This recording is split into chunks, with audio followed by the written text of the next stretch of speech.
Boa tarde, sejam muito bem-vindos à nossa terceira live da série E por Falar em Linguagem da Criança. Informamos que as duas primeiras lives já se encontram no canal do GEALIN, Grupo de Estudos em Aquisição da Linguagem da Unesp de Araraquara, lá no nosso canal no YouTube. E em breve essa também estará disponível. Né? Hoje o tema é bilinguismo, múltiplos olhares, tema super interessante e atual. O grupo tem estudado a aquisição da linguagem dentro de diversos contextos bilíngues, né? Um fenômeno que merece ser discutido e o nosso grupo pode trazer importantes reflexões sobre o bilinguismo.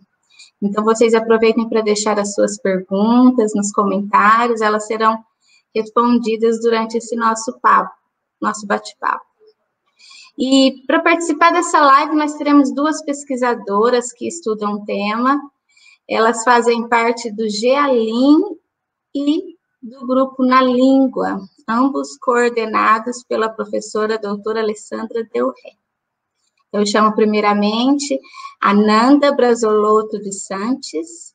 Ela é graduada em Letras, com habilitação em português, alemão, inglês e francês pela Unesp de Araraquara.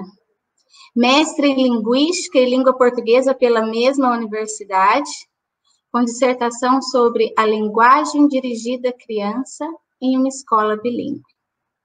É professora em escola de idiomas, escola regular com programa bilíngue e voluntária no ensino de português para imigrantes no projeto de português como língua de acolhimento da Unesp de Araraquara. Seja muito bem-vinda, Nanda. Muito obrigada pela apresentação, Fernanda. Obrigada a todo mundo que está aqui. E agora eu chamo para participar da nossa live Paula Bulli. Ela é mestre e doutora em Linguística e Língua Portuguesa pela Unesp, possui graduação em Letras, Inglês e Português pela Universidade Federal de São Carlos, atua principalmente nos seguintes temas: bilinguismo, aquisição da linguagem, educação bilíngue e ensino e aprendizagem de inglês como língua estrangeira. Em 2016, finalizou seu pós-doutorado intitulado Gold Switching e as marcas da subjetividade na Unicamp. Então, seja muito bem-vinda a esse bate-papo, Paula. Boa tarde, Fernanda. Oi, Ananda. Obrigada. Boa tarde. É isso aí, meninas. A gente está aqui ansiosa para aprender com vocês. E reforço o convite aos participantes aqui para deixarem os comentários, as perguntas, que durante a live vocês irão responder. Obrigada, meninas. É com vocês. Obrigada, Fernanda. Obrigada, Fernanda. Momento, probleminhas técnicos. Tá indo. Boa tarde a todos. Então, obrigada pela apresentação, Fernanda. Boa tarde, Paula. Boa tarde, Ananda. Nós vamos falar, então, sobre o tema do bilinguismo, que faz parte das nossas pesquisas, tentando quebrar um pouco alguns mitos e alguns conceitos que são muito divulgados e acabam sendo rebatidos pela ciência. Nós vamos conversar um pouco sobre isso. Para a gente começar a nossa conversa, Paula, eu queria que você falasse um pouquinho sobre quais são essas concepções que as pessoas têm sobre bilinguismo e quais são as concepções já tratadas na ciência sobre esse tema. É um tema que, embora todo mundo fale, né, sobre, é um tema que não é há muito tempo estudado. Então, acho que para começar, uma coisa que é importante da gente falar é que aqui no Brasil existe um mito do monolinguismo, né? A gente tem essa ideia de que o Brasil é um país monolíngue. E aí os brasileiros tendem a achar que o bilíngue é um ser diferente, né? Mas, na verdade, esse mito do monolinguismo, ele acaba apagando todas as minorias linguísticas que a gente tem aqui no nosso contexto, né? Desde língua indígenas e as línguas dos imigrantes. Então, inicialmente, eu acho que é importante a gente já colocar que o Brasil não é um país monolíngue, assim como a maioria do mundo, né? Então, para começar, a primeira coisa que eu acho que a gente tem que colocar é que metade da população, pelo menos, ou mais, é bilíngue ou multilíngue. Então, isso não é um evento que a gente estuda como algo diferente, né? A gente vai analisar, sobre o ponto de vista da aquisição, quais são as diferenças e as semelhanças entre a aquisição da linguagem de crianças que só vão aprender, só vão adquirir uma língua, e crianças que vão adquirir 2 ou 3 ou 4 ou 5 línguas, né, ao mesmo tempo. Então, acho que eu vou começar a falar um pouquinho sobre as concepções que existem, como que o bilinguismo já foi entendido, e a Nanda me interrompa quando você quiser, a gente pode ir conversando, tá bom? Com certeza. Bom, então, inicialmente o bilinguismo ele é entendido como pessoas, né, que têm habilidades linguísticas em 2 línguas, e que essas habilidades, em geral, ela é entendida como similar à de um falante nativo. Isso, por exemplo, é uma das concepções que veio lá de 1930, que tinha essa coisa do controle nativo e da proficiência, que nós, da aquisição, não vamos olhar para essas questões de proficiência, né, ou de falante similar a falante nativo, né? A gente não vai olhar para esse tipo de competência, né? Então, aí a gente tem essas diferentes teorias que vão abordar o assunto, mas, em geral, elas parecem se dividir em 2 correntes, né? Aquelas que vão considerar o bilinguismo de maneira global, que vão considerar como a habilidade de falar, a habilidade de escrever, a habilidade de ler em uma outra língua, e aquelas que vão concordar com o fato de que a aquisição bilíngue se refere à aquisição de 2 ou mais línguas na infância. E aí a gente vai ter as questões de em que momento da infância essas línguas foram adquiridas, se foi desde o nascimento, se foi depois. Então, em geral, dentro da aquisição, a gente vai ter essas 2 correntes.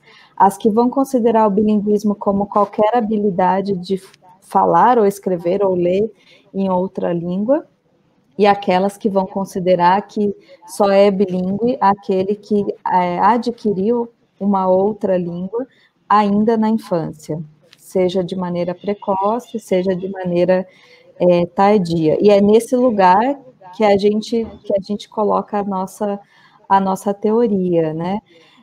Mesmo olhando para crianças em ambiente familiar, como olhando para crianças em ambiente escolar, né?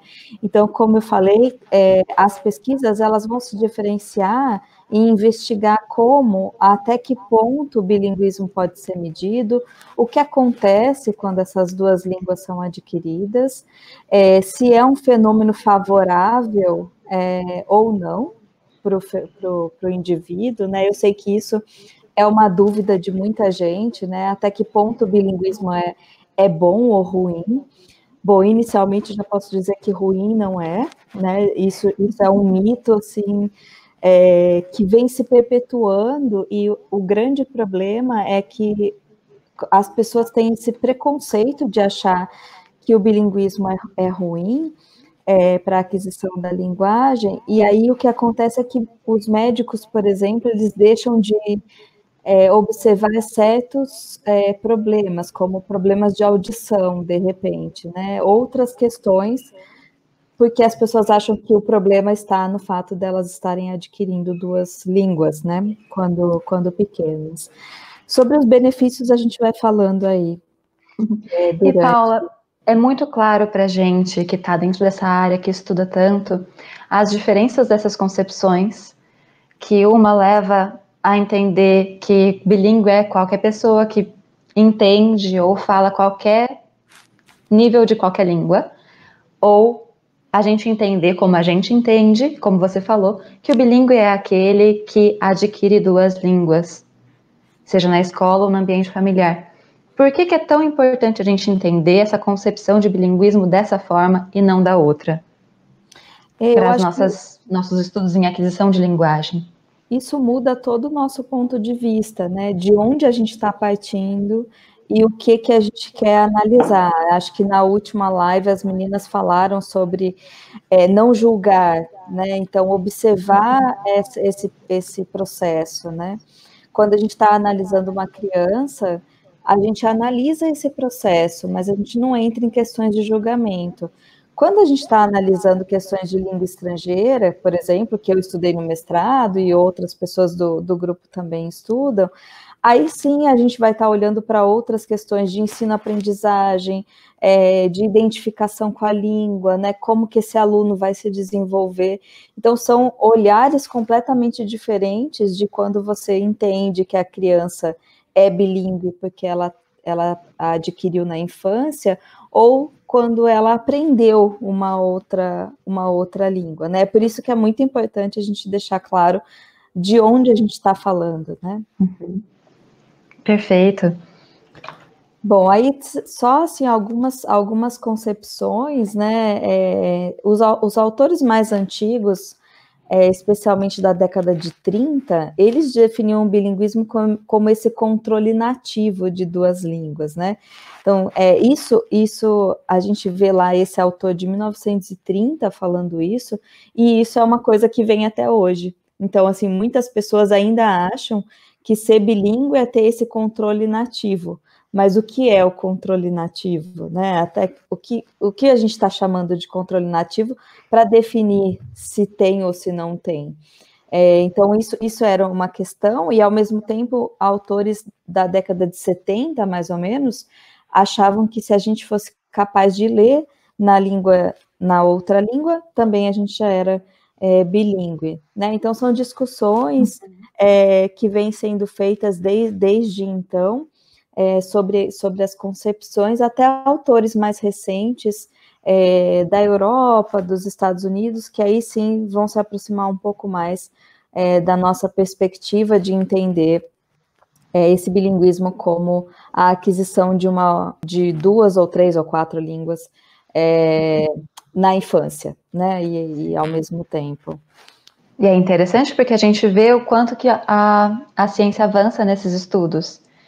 A gente pode falar também sobre as diferenças cognitivas de quando se adquire duas línguas ao mesmo tempo na infância e de quando se adquire uma outra língua posteriormente, né? Isso. A gente tem diferenças em todos os níveis, né? Desde nível cerebral, que daqui a pouquinho eu vou mostrar para vocês uma imagem, até habilidades mesmo, né? De como produzir essa língua, né? Porque uma outra questão que a gente tem também é o entendimento de que o bilíngue ele pode ser passivo, né? Ele pode ser ativo, né? No sentido de ele produz a língua, ele entende e produz, mas a gente tem os bilíngues passivos também, que têm um excelente entendimento, mas que não produz, né? E eu sei que isso apavora pais e professores, né? No sentido de, vou colocar meu filho numa escola bilíngue, ele vai produzir? É tão individual, é tão singular, que pode ser que sim, mas pode ser que não. E pode ser que não imediatamente, mas sim depois. Né? Então, são questões aí que vão sempre estar próxima, né? Dos conceitos aí de bilinguismo, né? Aí a gente tem dentro das pesquisas também essa aquisição simultânea, que em geral pode acontecer no ambiente familiar, quando o pai fala uma língua e a mãe fala outra, por exemplo. A gente tem a aquisição sequencial, que você pode adquirir uma língua inicialmente e só depois começar a ter contato com outra, como é o caso dos indígenas, por exemplo, o caso de imigrantes, né, que tem contato com essa língua aí depois, né? Então, a gente tem dentro da literatura também todas essas divisões de aquisição simultânea, aquisição consecutiva, aquisição tardia, que aí dentro das pesquisas é necessário que a gente delimite aí por uma questão de idade, né, do processo aí de aquisição, né? Aí, então, eu queria pedir para a gente colocar a figura do cérebro bilíngue para a gente dar uma olhadinha aí nas diferenças, né, entre o bilíngue, quando o bilíngue ele é precoce, né, e quando o bilíngue ele é tardio. Então, como vocês podem ver aí, tem muitas pesquisas em neurolinguística, ou com pesquisas associadas, né, a centros de neuro, que olham o cérebro bilíngue, né? Então, essa figura aí, só para a gente dar uma olhadinha, a gente tem a língua materna e a segunda língua. Quando o bilinguismo acontece precocemente, que dentro da literatura eles falam até uns 3 anos, mais ou menos, de idade da criança, vejam que as línguas elas estão muito próximas, né, no cérebro.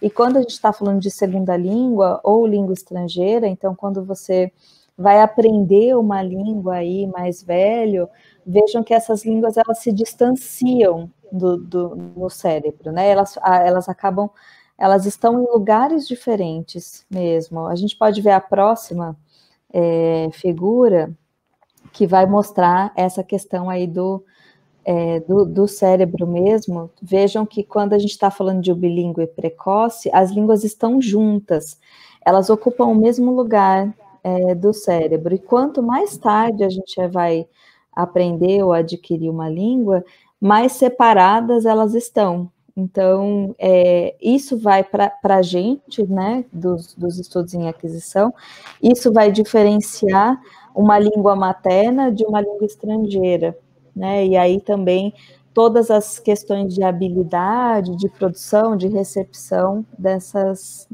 línguas, né.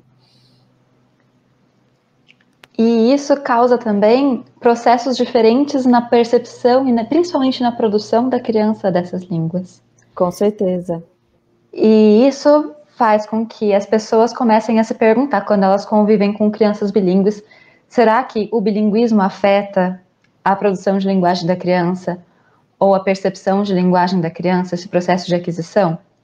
Nós tivemos uma pergunta na semana passada, né, da Ana Flávia Rojas, que no processo de aquisição da linguagem, de mais de uma língua, há um mito de que a criança demora mais para aprender a falar, mas sempre a criança desenvolve um nível maior em uma delas. Será que sempre? E por quê? Bom, acho que normalmente, né, mas pode falar, né? Mas primeiro a gente está falando, aí a gente fala sobre nível, né? Na aquisição a gente não vai falar necessariamente sobre nível, mas sobre contextos de utilização da língua. A criança, muitas vezes, vamos dizer, a gente estuda sobre a criança, né? Muitas vezes a criança vai... Vamos falar sobre contextos diferentes de bilinguismo. Ela tem uma família que fala uma língua, mas ela está, por exemplo, num país que fala uma outra língua. Ela utiliza uma língua com a família e outra língua no ambiente escolar. Às vezes ela vai se desenvolver em habilidades escritas, em habilidades de argumentação, melhor na língua que ela utiliza no ambiente escolar do que na linguagem familiar. Mas determinadas situações, ela se dá melhor, vamos dizer assim, na situação familiar. Depende de contextos muito mais do que de níveis. A gente não está falando muito bem de níveis, nesse caso, quando a gente fala de bilinguismo. E é muito perceptível para as pessoas essa questão do nível de desenvolvimento da linguagem da criança ou da linguagem do bilíngue, mesmo quando ele é adulto. Porque dá a impressão de que a pessoa não se sente tão à vontade em uma língua ou em outra língua, mas depende muito mais desse lugar de uso, desse espaço, que ela está mais habituada a se envolver naquela língua. Da situação ali de interação, muito mais do que a competência dela, né? Exato. Porque quando a gente fala de competência, a gente já está falando de língua estrangeira. Sim. Se a gente fosse, por exemplo, como brasileiras falantes de português, fazer a prova de proficiência do CELP-BRAS, que analisa o nível de proficiência de quem fala português como língua estrangeira, talvez a gente também não conseguisse ter um desenvolvimento tão bom, porque a gente não se preparou para a prova, né? Isso. Tem todas essas questões quando a gente fala de língua estrangeira, mas estamos falando de bilinguismo nesse outro contexto, nessa outra concepção que nós temos. Isso. E por conta dessas diferenças da aquisição também, as pessoas sempre se perguntam se a criança tem um atraso de linguagem, se algo muda. E a gente também existem estudos, vários estudos comparativos entre várias crianças monolíngues, e depois foram feitos estudos com várias crianças bilíngues, para dizer qual é o desenvolvimento de linguagem dessas crianças. Nós trouxemos um quadro aqui, para que a gente consegue colocar o quadro na tela. Perfeito. Aqui nós temos a idade de crianças monolíngues e de crianças bilíngues, e o momento em que elas começam a produzir, então, balbucios, começam a entender palavras, muitas palavras na frase, nas duas línguas ou em uma língua, e nós percebemos, então, que não é tão diferente assim o processo e o momento de percepção e produção entre crianças monolíngues e crianças bilíngues. Nós vemos que entre 7 e 10 meses a criança monolíngue começa a balbuciar, e entre 6 e 12 meses a criança bilíngue também. O que acontece é que às vezes esse processo da criança bilíngue demora um pouco mais. A criança bilíngue continua no balbucio um pouco mais, mas também começa a produzir as primeiras palavras lá por volta de 1 ano. Porque às vezes costuma acontecer da criança bilíngue demorar um pouco mais a produzir as primeiras palavras, né?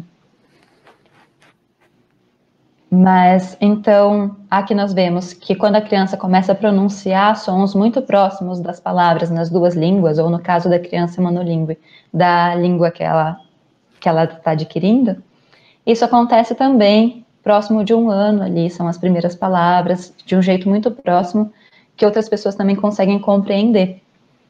E lá por volta de 1 ano e meio até 2 anos, nos dois casos, criança monolíngue e criança bilíngue, começa a ter aquela explosão lexical, começam a falar muito mais palavras, daquelas palavrinhas soltas.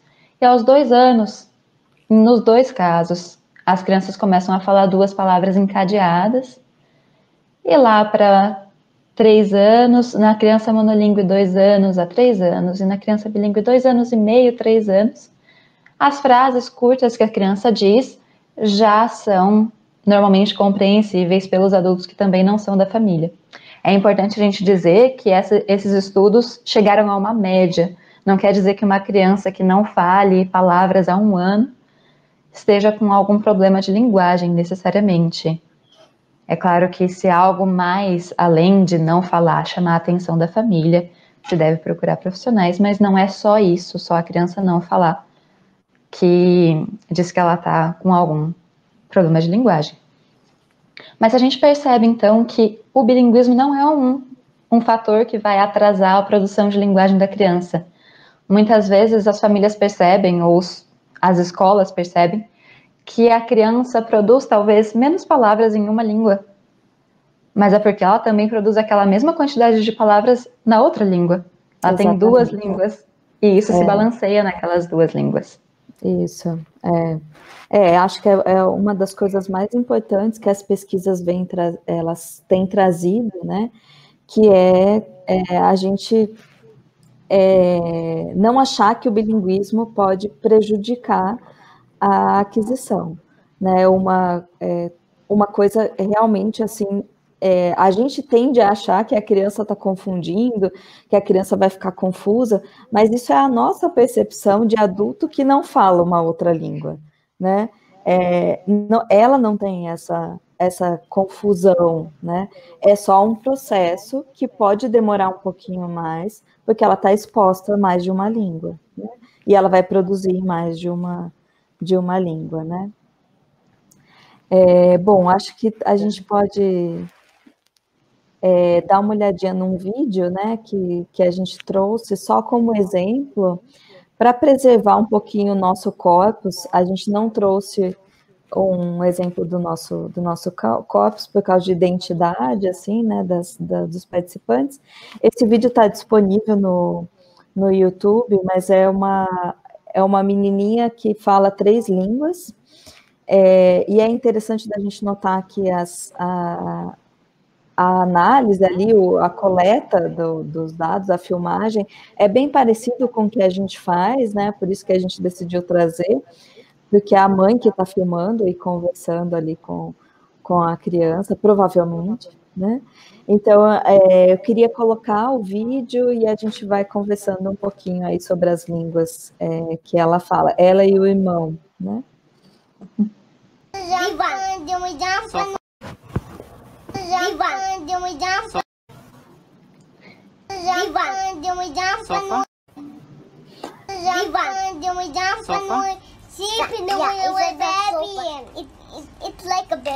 It sort of looks like a bed, yes. No. Bom, aí a gente teve o primeiro trechinho aí dela falando em inglês, né, com a mãe. Acho que é a mãe, né, a pessoa que está filmando ela. E ela fala também russo e espanhol. E aí depois eu quero chamar a atenção aí para o último trechinho. O russo, eu peço desculpas, mas eu não tenho a menor ideia do que ela está falando. Como ela está brincando com a mesma casinha, acho que está ali no mesmo vocabulário, né? Se a gente puder olhar aí o vídeo dela falando em russo. Рассказывай про домик свой. Да? Это был твой подарок? Я тебе помогала? Bom, peço desculpas, não tenho ideia do que ela estava falando. Também não. Bom, e aí a gente tem o último trechinho dela falando em espanhol, e aí eu acredito que seja com o pai, né? E aí são algumas questões que depois acho que a Ananda também poderia comentar um pouquinho, essa questão de quem fala que língua em casa, né? Se a gente puder dar uma olhadinha nesse vídeo. Estelle aqui. Não. Por quê? Porque tá house assim. E este é o banho. E que é esse? Lámpara. Lámpara. Isso vai. E que é essa? Uma mesita. Então, aí temos uma situação em que, nesse contexto familiar, o pai fala espanhol com as crianças, a mãe fala russo e inglês. A gente não sabe, você sabe, Paula, qual é a língua da cidade de onde eles estão, do ambiente onde eles estão? Não sei.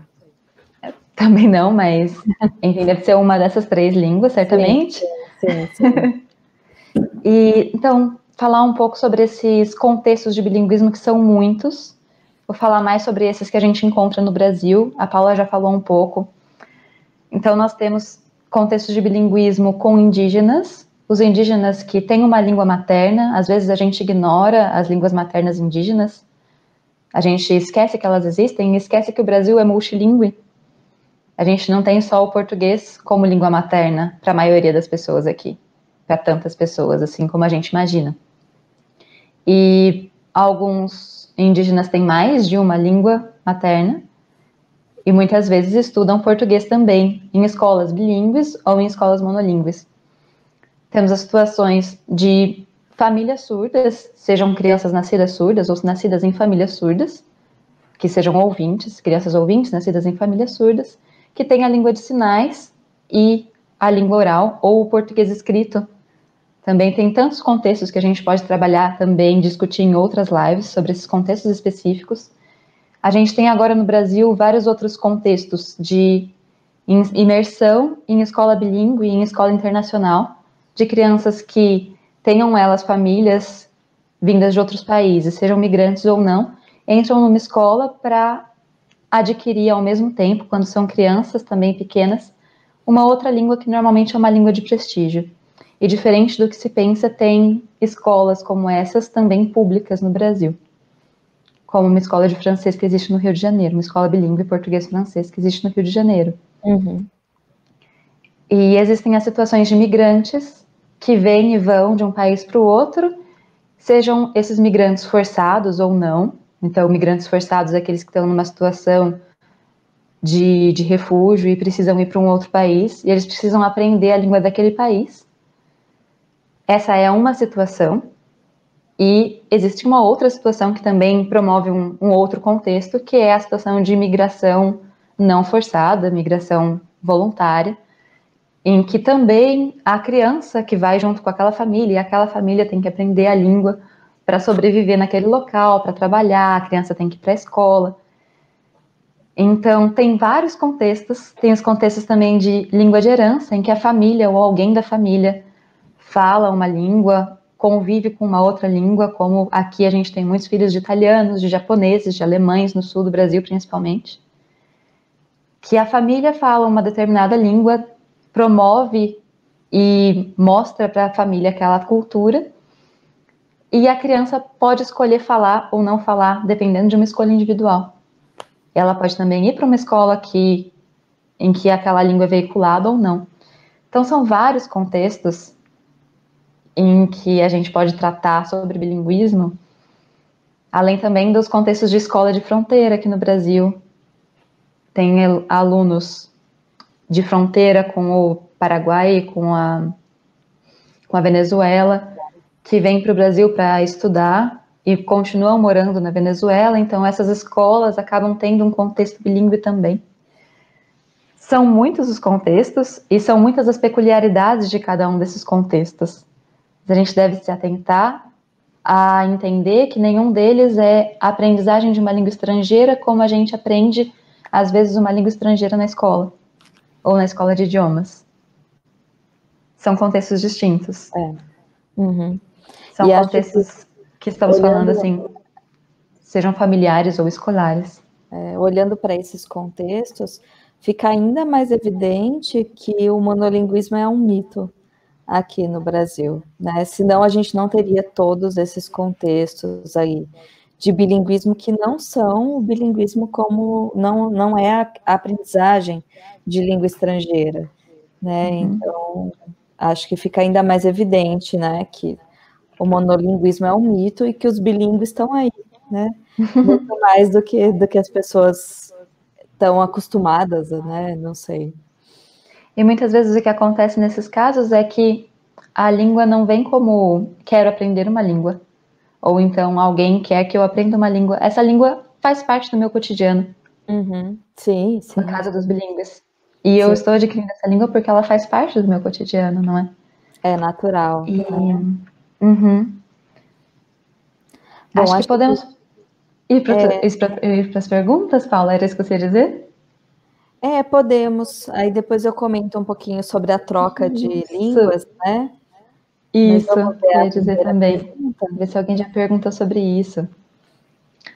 A Ana Luísa disse: o senso comum diz que a criança é mais inteligente, a criança bilíngue é mais inteligente e, de certa forma, mais apta do que a criança monolíngue, podendo se desenvolver mais. Isso é um mito ou é um fato? E pensando nisso, quais as vantagens de ser bilíngue? Seja um bilíngue em contexto familiar ou escolar, pensando em escolas bilíngues. É uma dúvida bastante comum. Eu vi uma outra pergunta, acho que foi... Acho que a Paula caiu aqui. A conexão dela caiu, mas... ela estava associando com uma outra pergunta? Tem uma outra pergunta relacionada a essa para a gente também poder responder junto? Uma pergunta aqui do Giovanni. Tá, mas vamos responder essa da Ana, então. Assim, a Paula pode entrar no mesmo link e ela já volta aqui para a nossa chamada. Nada, eu vou deixar você respondendo aí, Ana Luísa.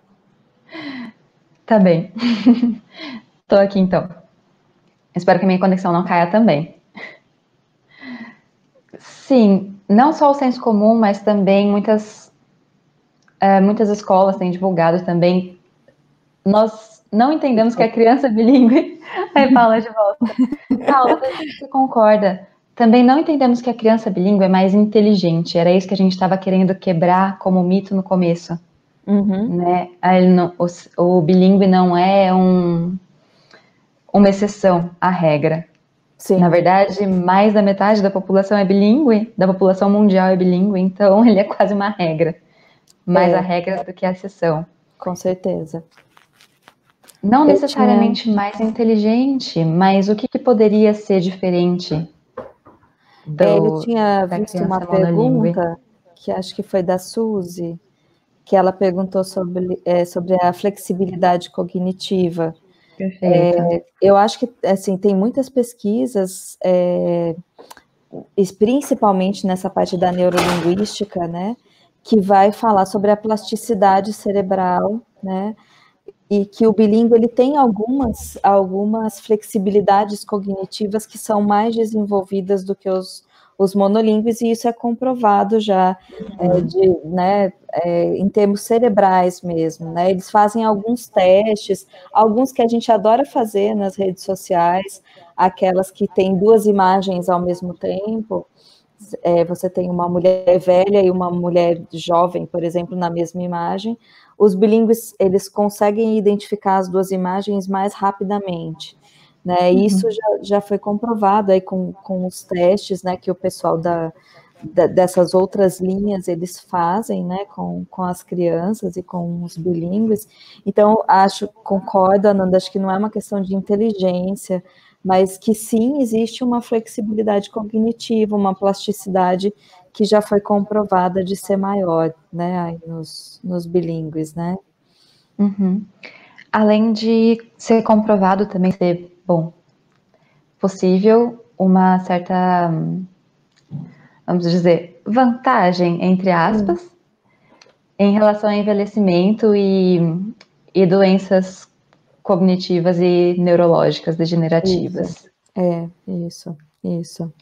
E é lógico que a gente tem aí, né, algumas questões de escolas, por exemplo, que vão usar, né, essas pesquisas para promover o ensino, né, ensino quanto mais cedo melhor, né, da língua estrangeira, né, porque existem essas vantagens que já foram comprovadas, né, então é uma coisa que a gente já sabe que é verdade, né.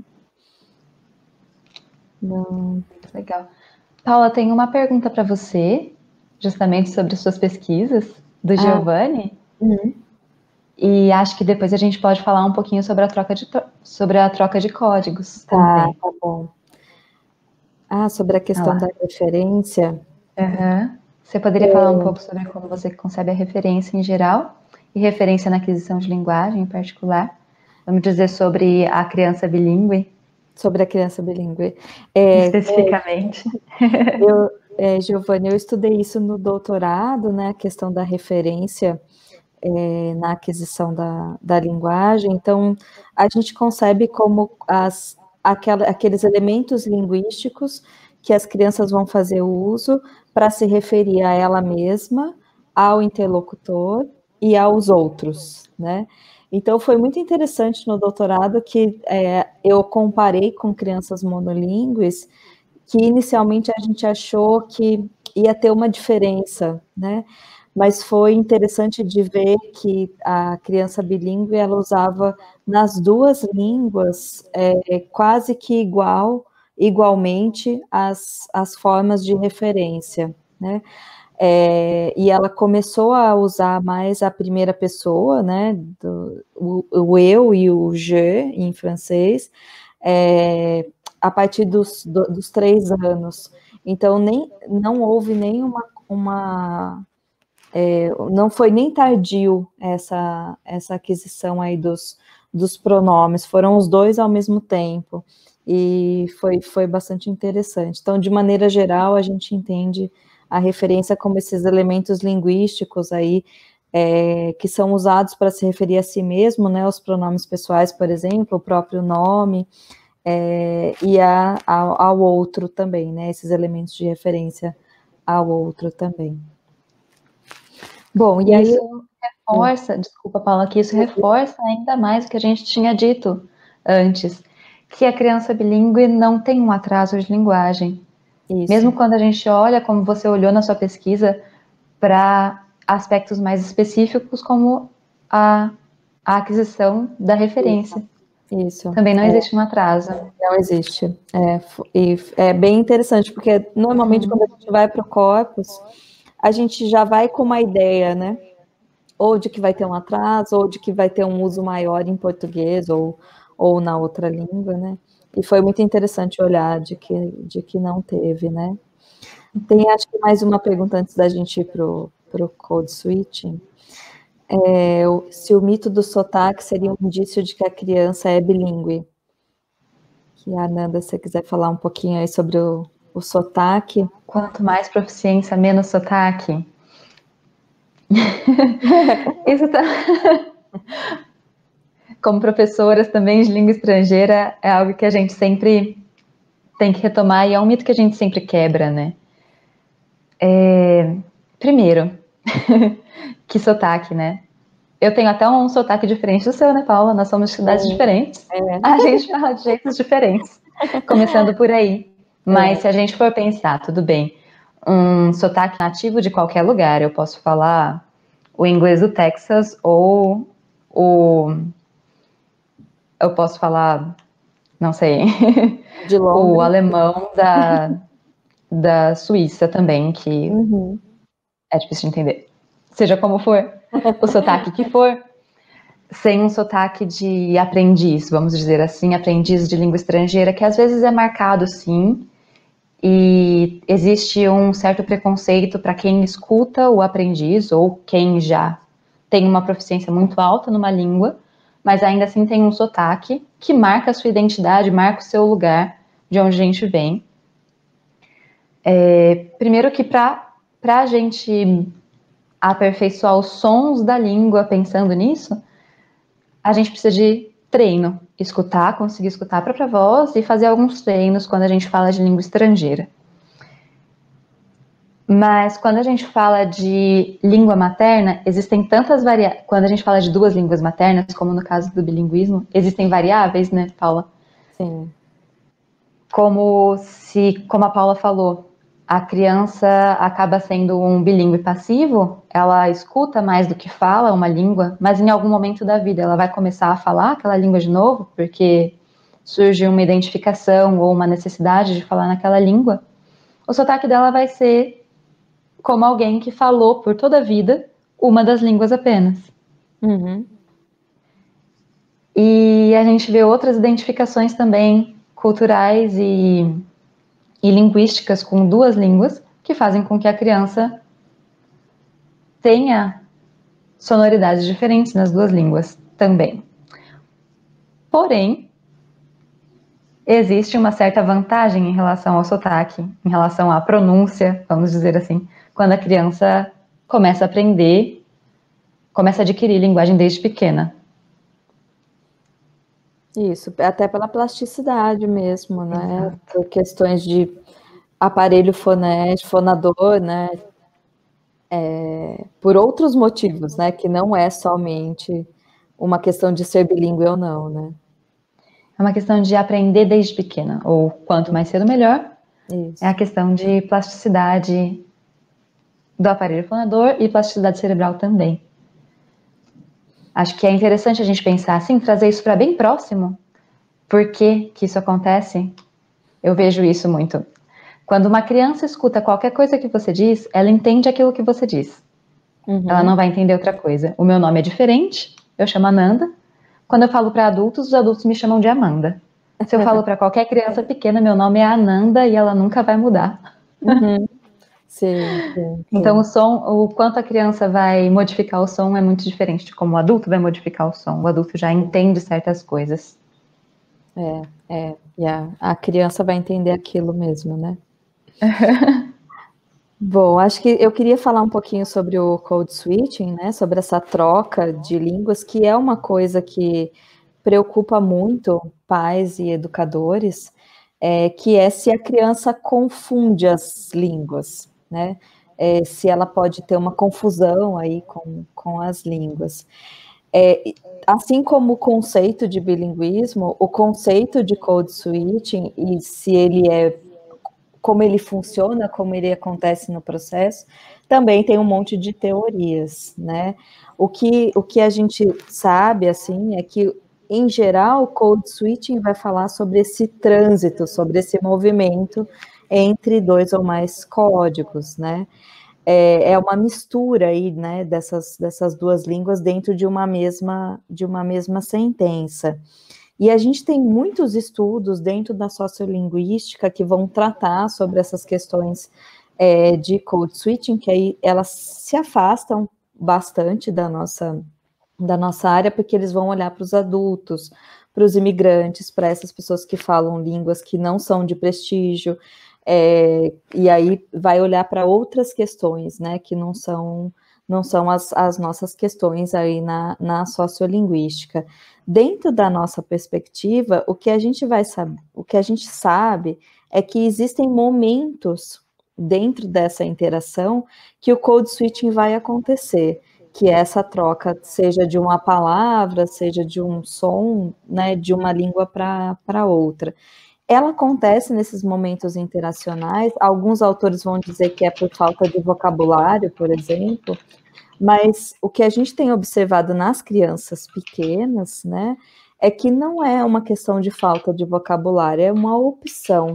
O code switching, ele é um recurso, e aí, de novo, né, só para enfatizar mais um pouquinho, a gente não está falando de língua estrangeira, então não é a mesma coisa que um aluno que está na sala de aula que não sabe aquela palavra, é um outro contexto. A gente tem vídeos, né, das nossas crianças que falam a palavra em português e depois usam a palavra em francês, e elas não voltam a falar em português por uma opção daquele discurso, né, que faz parte ali da interação. E aí, assim, os motivos, né, por que alguns fatores que ocorrem o code switching? Pode ser por causa do interlocutor, com quem você está falando, pode ser uma questão social ali do momento de interação, o contexto, o tópico da conversa, pode ser o lugar onde eles estão, pode ser o ambiente, a interação, o humor, né, se a criança quer ou não falar naquele momento, se a criança aceita ou não o fato de falar só uma língua, por exemplo, se a Ananda, por exemplo, fala alemão e eu não, se tem uma criança ali que fala português e alemão e ela não aceita que eu não saiba alemão, pode ser que ela misture com o alemão. A criança pode simplesmente não aceitar esse ambiente aí monolíngue e usar, né, essa troca como um recurso mesmo, né? E é lógico também que é o fácil acesso, né? Todo mundo que já aprendeu alguma língua estrangeira sabe que em alguns momentos a palavra vem primeiro em uma outra língua, né?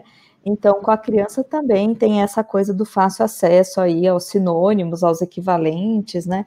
Palavras que não têm tradução, enfim. Então, tudo isso depende muito do contexto, né? Depende muito As crianças também usam o code switching para chamar a atenção dos pais, para mudar o tópico de conversa, porque elas não querem mais falar sobre aquilo. Elas mudam de tópico, né, usando essa troca de línguas como um recurso mesmo discursivo. Então, na verdade, a gente queria trazer esse assunto para os pais e para os professores não ficarem preocupados quando as crianças começam a misturar. Isso é recurso, né? Acho que foi a Natália que colocou aí que não é uma coisa ruim, não mesmo, não. Né? É um recurso, né? Pelo contrário, assim, é um recurso que faz parte aí do processo todo de aquisição, né, de linguagem. Não sei se você quer comentar alguma coisa. A Ale Greco comentou aqui que, por exemplo, se puder colocar o comentário dela, obrigada. que se tiver um livro mais lido pela mãe que fala português e outro mais lido pelo pai que fala em francês, a criança normalmente vai comentar sobre aquele livro na língua que foi lida para ele, na língua que foi lida para ela. Nós temos até um contexto desse no nosso corpus. Isso. Em que o pai lia o livro para a criança, o pai francês, a mãe brasileira. O pai lia o livro para a criança em francês, a mãe lia o livro para a criança em português. Quando ela abriu assim na frente da câmera, falou sobre o livro, a mãe lendo para ela e ela pedindo para ela recontar a história, ela disse que a mamãe diz te amo e o papai diz je t'aime. E o papai diz te amo em francês. Sim, tem essa referência da pessoa também, né? Quem fala a língua com a criança, né? E aí essa troca pode acontecer porque tem o interlocutor ali, né? A gente grava dentro do grupo uma menininha que o pai também é francês, a mãe é brasileira e ela estuda numa escola bilíngue, português e inglês. E eu me lembro que um dia eu estava na casa dela filmando e o pai dela estava falando com ela em francês sobre um bonequinho que eles estavam desenhando, e ela olhou para mim e falou que o bonequinho estava happy. E o pai não entendeu o que ela falou, porque ele não entendeu mesmo, assim, que happy era feliz, e ela estava falando comigo, porque ela sabia que eu falava inglês. Então, depende muito do interlocutor e do humor da criança, porque pode ser que tem dia que ela quer e tem dia que ela não quer, né? A gente faz as filmagens em ambiente familiar, isso fica muito claro. Tem dia que elas falam, mas tem dia que elas não falam, né? E é importante também para os pais saberem que se a criança está no contexto escolar e só naquele espaço escolar ela fala uma determinada língua, não vai ser sempre que ela vai querer levar esse espaço e essa língua que é desse espaço único para dentro de casa, se naquela casa os pais não falam aquela língua. Isso, exatamente. A gente não precisa nem necessariamente para o inglês. Se, por exemplo, nós temos uma criança que vai para uma escola bilíngue, Libras e português escrito, a criança ouvinte, mas ela vai para um grupo de pessoas, se encontra com um grupo de pessoas que é ouvinte e ninguém fala Libras, principalmente se criança, e criança muito honesta, pede para a criança falar alguma coisa em Libras. Não faz sentido, vocês não falam, então. Isso. Às vezes ela simplesmente não vai querer. Acontece também. Isso é bastante importante da gente colocar, porque os pais e os professores ficam desesperados, né, quando as crianças não produzem, mas elas precisam de um motivo, né, também para produzir, né, e não somente, vem aqui e fala uma palavra, né, em outra língua, elas precisam ver uma razão ali, né. Por isso que às vezes elas não produzem, né, muito na outra língua, né, porque às vezes elas não vão ter, a comunidade não vai falar aquela língua, os amiguinhos não falam aquela língua, então ela pode compreender muito, mas ela pode não produzir porque não vê ali uma razão, né, para isso. Vamos lá para mais uma pergunta. A Ana Flávia é bilíngue, pai paraguaio, mãe brasileira, mas teve convívio familiar em português, mas viajava muito para Assunção, acabou adquirindo português, espanhol e guarani. Agora tem uma filha de 1 ano e 2 meses e está tentando fazê-la adquirir espanhol, pelo menos com a mãe. Porém, hoje já não tem mais familiares que moram no Paraguai. Ela pediu alguma dica em seguida.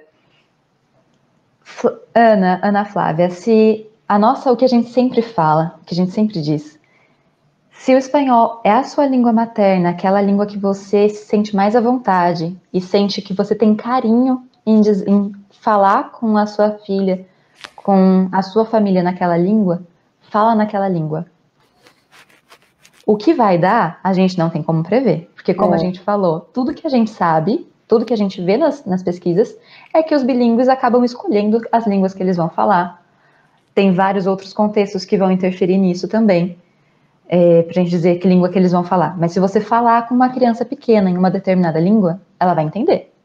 Isso a gente garante.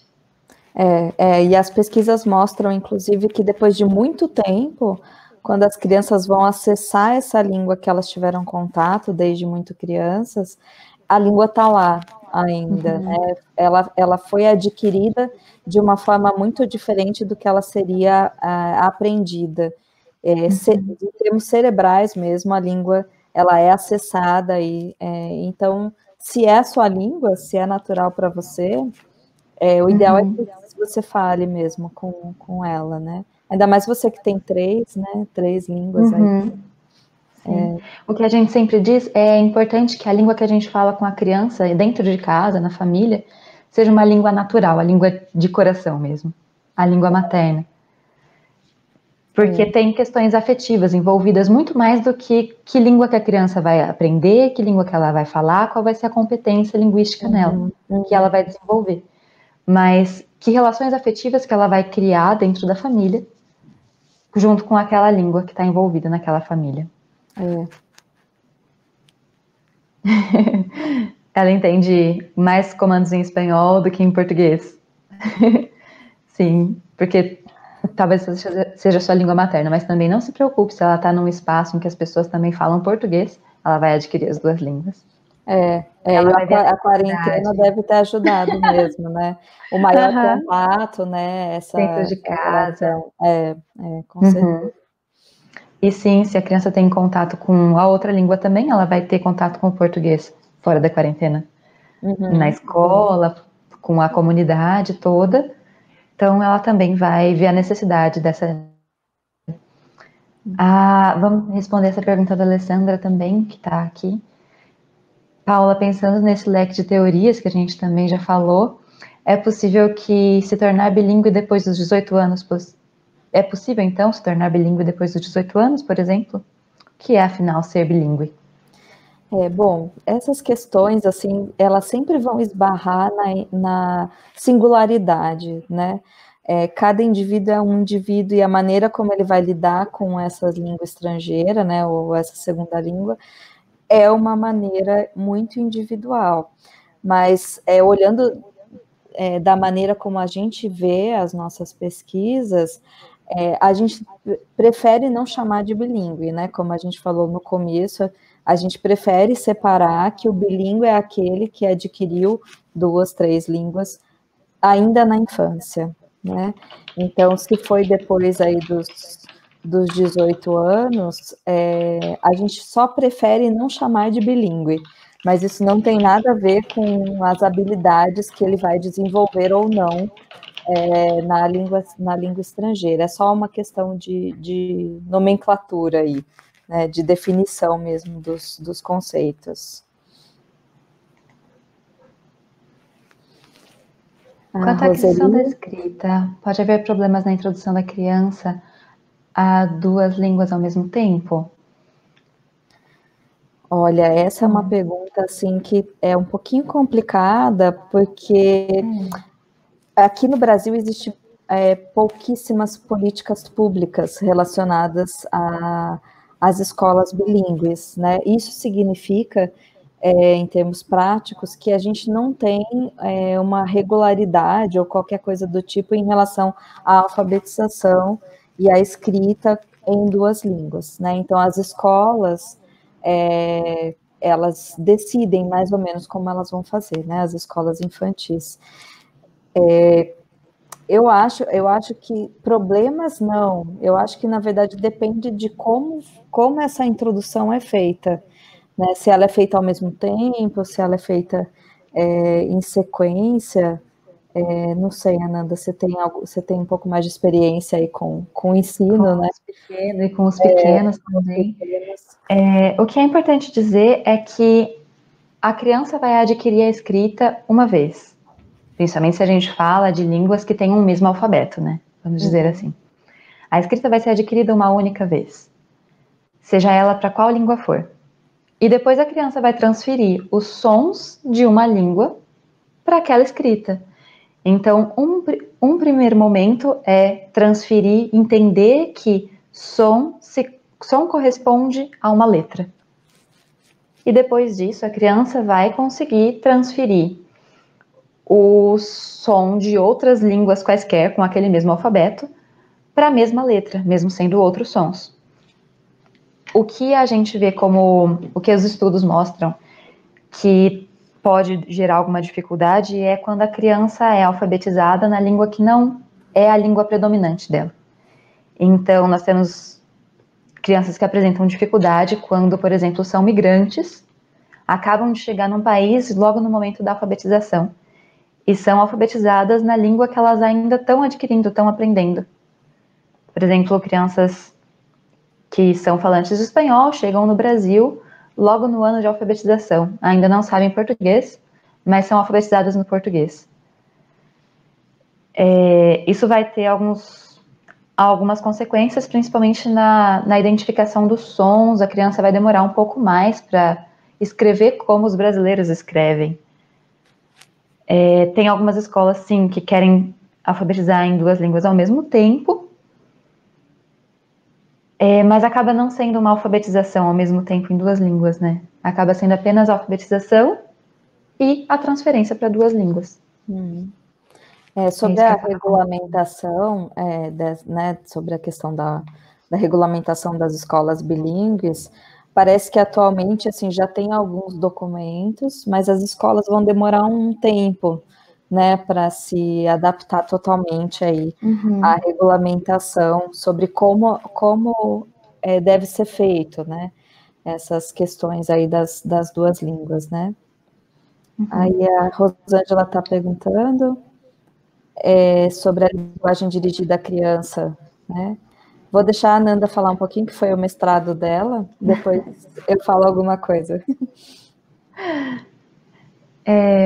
Bom, se há diferença entre a linguagem dirigida à criança nas 2 línguas, o meu mestrado foi sobre esse tema, dentro da escola bilíngue, mas foi um contexto apenas. A gente tem poucos estudos sobre isso, como a gente também tem poucos estudos sobre a alfabetização bilíngue também, em 2 línguas. A gente tem poucos estudos, isso é importante dizer. A única coisa que a gente sabe é do processo de alfabetização que acontece de uma só vez. Mas, sobre a linguagem dirigida à criança, no meu mestrado, eu identifiquei que nesse espaço dessa escola, não há grandes diferenças entre a linguagem dirigida à criança em português e em inglês. Pelo menos para as crianças na idade que eu estudei, entre 3 e 4 anos, na idade que eu observei. Não existe uma diferença tão gritante assim. Mas também existe, claro, para cada língua, vai ter uma forma diferente de lidar com a criança, também dentro de cada cultura vai ter uma forma diferente de se dirigir à criança. Isso diz mais sobre comunidade do que sobre língua também. E acho que tem a questão, só mais a questão da afetividade, né? Isso que a gente já tinha comentado um pouquinho, né? Que, lógico, na escola bilíngue isso é uma outra coisa, né? Mas se a gente estiver falando de linguagem dirigida somente, né? Não da escola, tem a questão da afetividade, né? Da maneira como você se dirige a uma criança na sua língua materna, né, e como você vai se dirigir em outra língua, né? Acho que essa questão da afetividade é importante, né, da gente comentar quando é uma outra língua, né? A criança ela consegue perceber, né, que não é tão natural assim, como a gente faz aquelas oscilações, né, de entonação quando a gente se dirige à criança numa língua ou em outra língua, né? A Rosângela também reforçou o que a gente tinha falado sobre a alfabetização, que é isso mesmo, a alfabetização é a entrada da criança no sistema alfabético. Isso. De escrita, não importa se é em uma língua ou em outra. Ao compreender o sistema, a criança pode aplicá-lo em qualquer língua. Isso. Isso é sempre importante que seja a língua que ela mais domina, porque assim vai ficar mais confortável, vamos dizer assim. Sobre a música, olha, José Francisco, tem muitas coisas aí que estão sendo estudadas, né, sobre o uso da música e a questão da aquisição. Acho que sim, porque a criança ela nasce assim com uma capacidade, né, de identificação e diferenciação desses fonemas, e nós todos vamos perdendo isso, né, ao longo da vida. Então, com certeza, a música auxilia, sim, tanto na fixação quanto na diferenciação dos fonemas. Não só dos fonemas, mas também da prosódia da língua. Com certeza. Uhum. Até porque, além da melodia, assim, de letras da música, tem também uma influência da melodia rítmica dentro da música para o que a gente coloca na letra da música. Uhum. Se a gente conhece material didático especialmente desenvolvido para alfabetização de crianças bilíngues, português mais uma segunda língua. Bom, sim, tem um aluno da pós-graduação da Unesp de Araraquara que estuda materiais bilíngues numa escola, acho que, não me lembro onde, talvez em Moçambique, não me lembro onde, acho que a Fernanda lembra, talvez ela possa comentar, em Moçambique, obrigada. E é na língua materna da comunidade e português. Eu também conheço alguns materiais que estão começando a ser desenvolvidos em português e inglês para escolas bilíngues. Esses são os materiais que eu conheço, que eu tenho conhecimento. Sei que tem mais coisa sendo desenvolvida, porque, principalmente aqui no Brasil, essas escolas estão num crescimento muito grande. Em que medida o desenvolvimento desses materiais poderia ser interessante? Ele é interessante porque esse contexto de ensino bilíngue, como a gente falou, esse contexto de aquisição, ele é diferente do contexto de ensino de língua estrangeira. A gente tem bastante de ensino de língua estrangeira, mas a gente tem pouco material, primeiro, de ensino de língua estrangeira para criança, e também de ensino, principalmente de ensino bilíngue. Então, é indicado que dentro de um ensino bilíngue, de imersão, vamos dizer assim, tenha um material que seja equiparado em português e na outra língua. Se você está dizendo bilíngue português e uma outra língua, como segunda língua, que seja equilibrado, os dois andem ao mesmo tempo, no mesmo caminho. Então, sim, seria um caminho interessante para se desenvolver. Eu sei que tem desenvolvimento disso. É interessante porque são contextos aí que estão crescendo cada vez mais, mas a gente ainda tem pouca coisa produzida em termos de ciência, né? Pouca coisa de material, ainda é um campo que vai ser muito explorado ainda, né? Uhum. Bom, acho que podemos encerrar. Se tivermos mais questões. Tem muita coisa ainda para falar sobre esse tema, e é por isso que, num outro momento, vamos ter uma discussão, um bate-papo aí sobre também o ensino bilíngue, né? Então, acho que vai ser muito rico. Então, a gente aproveita para lembrar quem está aqui com a gente que essa série continua, né? Na próxima semana, nesse mesmo horário, o professor Lourenço Chacon vai estar com a gente falando sobre ortografia. Então, eu acho que a gente tem muita coisa para falar ainda, né? Sobre os estudos que têm sido feitos na área da aquisição da linguagem. Meninas, foi muito bom. Eu particularmente, ficaria aqui ouvindo vocês até amanhã. Mas a gente tem um tempo e assim, as questões que não foram respondidas, né, a gente vai retomar lá os comentários, as meninas vão responder, mas elas vão deixar aqui também um contato, né, para que vocês possam... Ó, a gente tem aqui ainda alguns comentários, né, o pessoal que está aqui com a gente, e muito obrigada. A Ananda e a Paula vão deixar aqui o e-mail, né? Isso. Paula, eu passo a palavra para você primeiro. Não, eu queria agradecer muito pela oportunidade, né? É tão difícil a gente ter a oportunidade de falar sobre as nossas pesquisas para um público mais geral, né? Então, agradeço. Meu contato está aí, se alguém precisar de algum esclarecimento ou quiser conversar um pouquinho mais. Obrigada, Fernanda. Obrigada, Ananda, pelo bate-papo e pela oportunidade. Obrigada. Obrigada também. Obrigada pela participação, por terem escutado aqui, por terem contribuído com as perguntas que fazem a gente refletir também, por ter dado espaço para a gente mostrar as pesquisas. E então, só para encerrar, a gente queria reforçar mesmo que bilinguismo não é uma coisa diferente e nem é exclusiva de quem pode pagar por um ensino bilíngue. Então, a gente tem vários contextos que são muitas vezes apagados. Uhum. E a gente não pode esquecer deles. Com certeza. A gente agradece muito pela contribuição de todos. Muito bom, meninas. Obrigada. Obrigada. Papo, por todos vocês que estiveram com a gente até o final. Essa live vai para o nosso canal no YouTube, que tem o mesmo nome, né?